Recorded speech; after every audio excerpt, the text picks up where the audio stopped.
Hi, this is Jeff Blauette, Technical Agronomist with Cooperative Farmers Elevator. And on this week's Field Friday segment, you can see we're out in this corn again. Last week we talked about some spots and dots out in the field, some diseases that are starting to be noticeable if you're out looking at the corn now that it's pollinated and looking to see how far along we are or whatever. But found something else a little bit unique. Last week we talked about physoderma. It's far and away more noticeable this year than I've ever seen before. We've got another disease that's kind of the same way, something that's even newer. Physoderma brown spot's been around for a long time, just haven't seen it really show up and be much of a factor around here until this year. And again, it's not a major yield impactor, but it's definitely something that's here. You can probably even see some of those streaks and lines on the stalk sheaths that we talked about last week. But there's a new disease that 2 years ago I saw it in one strip and one test plot over by George. Couldn't find it anywhere else. Had heard about it in places in Iowa, just starting to show up. Last year we had one plot, one strip again out in a plot by Rock Valley that had some. But it's a disease called bacterial leaf streak. We're in a plot here by Rock Valley again. It's in every hybrid out here to varying levels. We don't know a lot about it. I think from what I understand, the disease is more common in South Africa, believe it or not, but it has shown up in in the Midwest. I think they talked about 2016, maybe Nebraska, kind of noticing it's starting to show up, and it's kind of spread some. But we've got that here, so I thought I'd probably show you what we're looking at here and talk about it a little bit.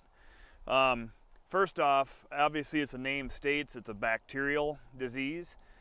Another bacterial disease we're maybe more common with is Goss's wilt. And if you remember with Goss's wilt, there's really not a lot we can do with that as far as treatments or preventative, since it's a bacterial. Our fungicides that we typically use are really not that going to do much for it. It's not that helpful. Matter of fact, this plot has had a fungicide on it. So I just wanted to touch on what it looks like and what you might see it, and it could be confused with another disease really easily. But this field's had some hail. Like a lot of fields this year, there's some slivered up leaves, which always adds to the infestation potential of any disease since we have more entry points. But, and then of course, with all the dampness we've had, dew, rains, and whatever we've had with lots of leaf wetness, that also allows more entry points for those diseases that enter the leaf. But so if we look at this disease here and what it does to the leaves, I've got a couple of leaf samples here in the field to show. So we've got you can kind of see those streaks in the leaf kind of running along the length of the leaf there. This one happens to be a little bit more towards the tip. I don't know how that shows up in the light there. Something that I've noticed about this disease, here's another sample or example of what it does, but it does seem like some leaves, it shows up more along the midrib, and you can kind of see that on this one, where the disease and the streaks are more prevalent here along each side of the midrib. Don't really know specifically why, but that seems to show up on this bacterial leaf streak. It can be easily confused with a disease called gray leaf spot. We don't have much gray leaf spot this year that I've seen, and this field's got fungicides, so we should be able to protect it from that anyway. But gray leaf spot is a lesion that runs the length of the leaf, kind of like these do. The difference is it's very straight lined on the edges, kind of following the exact vein lines. If you'll notice the bacterial leaf streak, it's kind of along the veins, but it's not perfect. It's like a third grader coloring outside the lines a little bit. So here's a couple of pictures, maybe more of a close-up of those two side by side to kind of show you what I'm talking about. You'll notice the gray leaf spot lesions, how straight they are on the edges. And then the bacterial leaf streak is kind of straight, but more wavy on the edges, not as perfect, you might say. So that's the differentiation point, and it's pretty important because I say gray leaf spot is something we can do something about. Hybrids are rated on gray leaf spot tolerance. We have some knowledge of that, and that can be a yield detriment if gray leaf spot gets going. The bacterial leaf streak, again, I said there's really nothing we can do about that.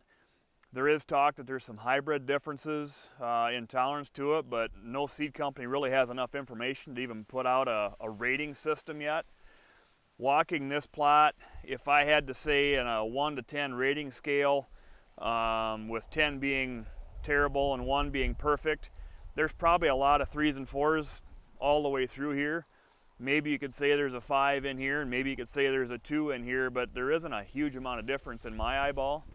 So I guess it's interesting. It's the first time I've seen it this widespread in this area, so that's why I kind of thought I'd bring it to you guys and see if you happen to see any in your fields and know what you're seeing. So I don't think it's going to be a big major yield detriment thing. I was out here several weeks back when I first saw it. I've looked at this field a few times.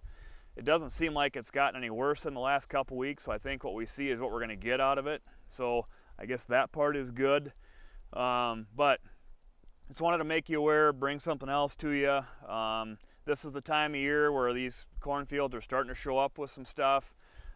We've got a few aphids showing up here in the corn now. They're not bad yet, but they're here. They're easier to find. So, you know, maybe we'll have to look at that a little closer here, you know, in the coming weeks and see if that's going to be a factor that we have to deal with at all, especially on these later planted fields. But with that, I guess just wanted to make you aware of something else new that we're kind of seeing again this year. Kind of had an odd year, as we talked about last week, and again this week. These are some things that are more severe and more prevalent than we've ever seen before. So just wanted to make you aware. So with that, that's this week's Field Friday segment, and we'll see you next week.